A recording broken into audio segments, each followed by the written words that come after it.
버킹엄 궁전의 웅장함 아래에서 한 가족이 축축한 콘크리트 위에서 잠 못 이루는 밤을 보낸다. 대서양 건너편 한 박사 학위 소지자는 로스앤젤레스 거리를 떠돌며 음식을 찾고 있다. 빛의 도시 파리에서는 사람들이 생강둑을 따라 쓰레기 속에서 살아가고 있다. 이것은 허구의 이야기가 아니다. 이것이 바로 냉혹한 현실이다. 미국에서 프랑스, 영국에서 한국까지 세계에서 가장 부유한 나라들에서조차 노숙 문제는 급증하고 있다. 무엇이 이 위기를 초래했는가? 왜 수십억 달러 규모의 경제를 가진 나라들에서 수백만 명이 집을 잃고 있는 것일까? 이 심각한 문제의 원인을 깊이 탐구해보자. 영국, 전례 없는 수준의 노숙자 문제. 경제적 강대국임에도 불구하고 영국은 심각한 노숙 위기에 직면해 있다. 2023년에는 1,050명 이상의 사람들이 노숙자로 보고되었으며 200가구 중 1가구 이상이 불안정한 주거 환경에서 생활하고 있다. 글로벌 금융 중심지인 런던은 영국 내에서 가장 높은 노숙률을 기록하며 8명 중 1명이 안정적인 주거지를 갖지 못한 상황이다. 상승하는 부동산 가격과 정체된 임금이 주거비 격차를 더욱 확대시켜 많은 이들에게조차 소박한 거처조차도 손에 닿지 않는 현실이 되었다. 원주민 공동체와 주거 불평등. 캐나다 원주민들은 구조적 장벽, 세대를 거친 트라우마, 부족한 사회복지 서비스로 인해 불균형적으로 높은 노숙률을 경험하고 있다. 전체 인구의 5%에 불과하지만 주요 도시에서 노숙자의 약 30%를 차지하고 있다. 또한 원주민 보호구역 내 과밀화된 열악한 주거 환경이 이 위기를 더욱 악화시키고 있다. 비영리 단체의 역할, 정부의 지원이 부족한 가운데 Raising the Roof MIG, The Salvation Army와 같은 비영리 단체들은 긴급 대피소, 임시 주거지, 직업 훈련 프로그램을 제공하고 있다. 하지만 수요가 공급을 초과하면서 많은 사람들이 도움을 받지 못하는 실정이다. 미국, 초강대국이 직면한 심각한 위기. 경제적 강대국임에도 불구하고 미국은 세계에서 가장 심각한 노숙 위기 중 하나를 겪고 있으며 이는 도시와 농촌 지역 모두에 영향을 미치고 있다. 경제적 불평등, 정신건강 문제, 그리고 저렴한 주택 부족이 이 문제를 악화시키고 있다. 2024년 기준 58만 2천 명 이상의 미국인이 노숙을 경험했으며 그중 7만 7,400명은 만성 노숙자로 분류되었다. 대도시와 주거비 상승. 로스앤젤레스, 뉴욕, 샌프란시스코와 같은 도시들은 이 위기의 심각성을 보여준다. 거리 전체가 임시 대피소로 가득 차 있으며 급등하는 임대료가 상황을 더욱 악화시키고 있다. 2024년 기준 미국의 전국 중위 임대료는 2,530달러에 달했다. 샌프란시스코에서는 원룸 아파트 월세가 3,000달러를 넘어 많은 이들에게 주거가 사실상 불가능한 수준이 되었다. 정신건강과 중독 문제. 2024년 보고서에 따르면 노숙자의 25%는 심각한 정신질환을 앓고 있으며 38%는 약물 남용 장애를 겪고 있다. 저렴한 의료 서비스의 부족과 정신건강시설의 폐쇄로 인해 많은 사람들이 필수적인 지원을 받지 못하고 있으며 이로 인해 노숙 문제는 지속적으로 악화되고 있다. 비영리 단체와 지역사회의 노력. 정부 프로그램이 부족한 상황에서 The Salvation Army와 같은 비영리 단체들은 긴급 대피소, 직업 훈련, 그리고 임시 주거지를 제공하고 있다. 그러나 이와 같은 서비스에 대한 수요가 공급을 훨씬 초과하면서 여전히 많은 사람들이 도움을 받지 못하고 있다. 프랑스, 파리의 화려함 뒤에 숨겨진 냉혹한 현실. 심화되는 프랑스의 노숙 위기 문화와 사치의 나라로 알려진 프랑스는 점점 심각해지는 노숙 문제에 직면해 있다. 현재 약 33만 3천 명이 노숙 상태에 있으며 이는 10년 전보다 거의 2배 증가한 수치다. 특히 파리와 같은 대도시가 가장 큰 영향을 받고 있으며 이곳에서는 주민의 16.1%가 빈곤선 이하에서 생활하며 월 평균 800달러로 생계를 유지하고 있다. 상승하는 주거 비용, 정체된 임금, 그리고 경제적 불평등으로 인해 수천 명이 불안정한 생활 환경으로 내몰리고 있다. 무단점유 스퀘팅 문제. 프랑스 노숙 위기의 독특한 측면 중 하나는 스쿼팅, 즉 사람들이 높은 주거비를 감당할 수 없어 빈집을 무단 점유하는 현상이다. 프랑스 법은 스퀘터, 무단 점유자들에게 강력한 법적 보호를 제공하며 이는 종종 집주인들과의 갈등을 유발한다. 정부는 스퀘팅 방지법을 강화하려 했으나 이러한 조치가 노숙 문제의 근본적인 원인을 해결하지 못한다는 비판을 받고 있다.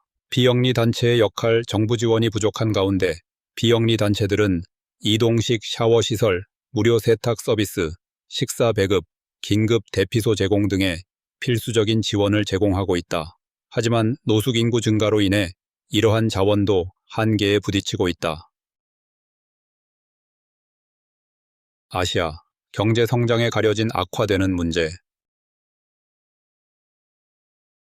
급격한 도시 개발에도 불구하고 아시아는 점점 심각해지는 노숙 위기에 직면해 있다. 치솟는 부동산 가격, 경제적 불평등, 그리고 제한적인 사회 안전망으로 인해 수백만 명이 안정적인 주거지를 확보하지 못하고 있다.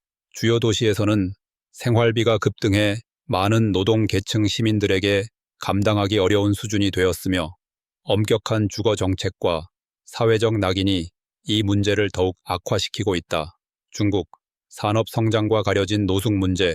중국의 급속한 도시화는 수백만 명을 빈곤에서 구제했지만 여전히 약 250만 명이 노숙 상태에 처해 있다. 베이징과 상하이와 같은 대도시에서는 폭등하는 주택 가격으로 인해 저소득층 노동자들이 거처를 마련하기 어려운 상황이다. 특히 후커우, 지거리 제도로 인해 농촌에서 이주한 노동자들은 주거 지원을 받기 더욱 어려워지고 있다. 홍콩은 세계에서 가장 높은 부동산 가격을 기록하며 맥도날드 난민 에미키 레퓨지스 현상이 증가하고 있다. 이는 24시간 패스트푸드점에서 잠을 자는 노숙인들을 뜻하며 주거비를 감당하지 못한 사람들이 선택하는 생존 방식이다. 또한 많은 이들이 커핀, 주택으로 불리는 초소형, 창문 없는 공간에서 겨우 몸을 뉘이며 생활하고 있다. 한국, 숨겨진 투쟁 경제 강국임에도 불구하고 한국에는 약 1만 1천 명의 노숙인이 있으며 이들 중 상당수가 고령자와 실업자다. 서울에서는 전세 제도로 인해 대규모 보증금이 필요하여 저소득층 시민들이 주거를 구하기 어려운 상황이다. 이로 인해 많은 노숙인들이 혹독한 겨울 동안 지하철역에서 머물며 생존을 이어가고 있다. 정부 지원 프로그램과 드림시티 센터, 명동성당과 같은 비영리 단체들은 식사, 쉼터, 그리고 직업 훈련을 제공하고 있다. 그러나 노숙에 대한 사회적 낙인이 여전히 강해 많은 이들이 도움을 요청하는 것을 꺼리고 있다. 이는 보다 포괄적인 정책 개혁이 필요함을 시사한다. 캐나다, 혹독한 겨울과 주거 불안의 싸움. 캐나다에서는 매년 약 23만 5천 명이 노숙을 경험하며 하루 평균 3만 5천 명 이상이 거처 없이 생활하고 있다. 토론토와 밴쿠버 같은 대도시들은 노숙 위기의 최전선에 있으며 이는 치솟는 임대료와 저렴한 주택 부족으로 더욱 심화되고 있다. 현재 토론토에서 원룸 아파트의 평균 월세는 $2,500를 초과해 저소득층에게 안정적인 주거를 사실상 불가능하게 만들고 있다. 원주민 공동체와 주거 불평등. 캐나다 원주민들은 구조적 장벽, 세대를 거친 트라우마, 그리고 부족한 사회복지 서비스로 인해 극도로 높은 노숙률을 경험하고 있다. 전체 인구의 5%에 불과하지만 주요 도시의 노숙인 중 약 30%를 차지한다. 또한 많은 원주민 보호구역에서는 과밀화된 주거 환경과 열악한 주택 조건이 지속적인 문제로 자리 잡고 있다.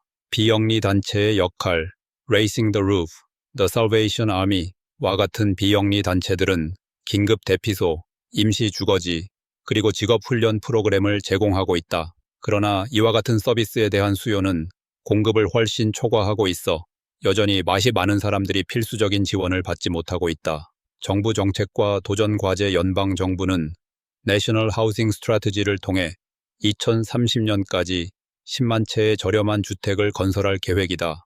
하지만 비판론자들은 이러한 노력이 부족하다고 주장하며 공공주택 대기자 명단이 여전히 길고 긴급 대피소가 과포화 상태에 있다고 지적하고 있다. 임대시장의 투기와 외국인 투자 증가로 인해 주거 비용이 더욱 상승하고 있으며 이로 인해 강제 퇴거 위험도 높아지고 있다. 보다 강력한 세입자 보호 정책과 저렴한 주택에 대한 대규모 투자가 이루어지지 않는 한 캐나다의 노숙 위기는 지속될 가능성이 높다. 호주와 뉴질랜드, 태평양 지역의 시각. 원주민 공동체와 주거 불평등. 호주와 캐나다의 원주민들은 구조적 장벽, 세대를 거친 트라우마, 그리고 부족한 사회복지 서비스로 인해 높은 노숙률을 경험하고 있다. 캐나다에서는 원주민이 전체 인구의 5%를 차지하지만 주요 도시의 노숙인 중 약 30%를 차지하고 있다. 또한 많은 퍼스트 네이션, 퍼스트 네이션스 보호구역에서는 과밀화된 주거 환경과 열악한 주택 문제가 지속되고 있다. 호주에서도 원주민 노숙 문제는 심각하다. 전체 인구의 3.2%에 불과한 원주민들이 전체 노숙인의 20%를 차지하고 있다. 이는 주거 불평등이 원주민 공동체에 집중되고 있음을 보여준다. 비영리 단체의 역할, 정부 지원이 부족한 상황에서 Raising the Roof, The Salvation Army와 같은 비영리 단체들이 긴급 대피소, 임시 주거, 그리고 직업 훈련을 제공하고 있다. 하지만 이러한 서비스에 대한 수요가 공급을 초과하면서 여전히 많은 사람들이 필요한 지원을 받지 못하고 있다. 지속 가능한 해결책으로 나아가기. 전문가들은 노숙 문제를 해결하기 위해 저렴한 주택 공급 확대, 강력한 세입자 보호, 정신건강 및 중독 치료, 서비스 확대가 필수적이라고 강조한다. 이러한 조치 없이는 노숙 위기가 지속될 가능성이 높다. 뉴질랜드에서는 약 5만 명이 심각한 주거 불안을 겪고 있으며 이들은 차고나 과밀한 주거지에서 생활하고 있다. 정부의 카인가오라 이니셔티브가 공공주택 공급 확대를 목표로 하고 있지만 여전히 수요가 공급을 초과하며 문제 해결에는 시간이 걸릴 것으로 보인다. 독일, 강력한 복지국가, 그러나 증가하는 위기. 독일에서는 약 65만 명이 노숙을 경험하고 있으며 지난 10년 동안 임대료가 최대 40%까지 상승했다. 정부는 연간 40만 채의 주택을 건설하겠다고 약속했지만 여전히 많은 사람들이 주거 문제로 고통받고 있다. 원주민 공동체와 주거 불평등. 독일의 원주민들은 구조적 장벽, 세대를 거친 트라우마, 그리고 부족한 사회복지 서비스로 인해 불균형적으로 높은 노숙률을 경험하고 있다. 전체 인구의 5%에 불과하지만 주요 도시에서 노숙인의 약 30%를 차지하고 있다. 또한 많은 퍼스트 네이션, 퍼스트 네이션스 보호구역에서는 과밀화된 주거 환경과 열악한 주택 문제가 이 위기를 더욱 악화시키고 있다. 비영리 단체의 역할. 정부 지원이 부족한 가운데 비영리 단체들과 지역사회 운동단체들이 중요한 역할을 하고 있다. Raising the Roof, The Salvation Army와 같은 단체들은 긴급 대피소, 임시주거, 직업훈련 프로그램을 제공하며 개인들이 사회에 다시 적응할 수 있도록 돕고 있다.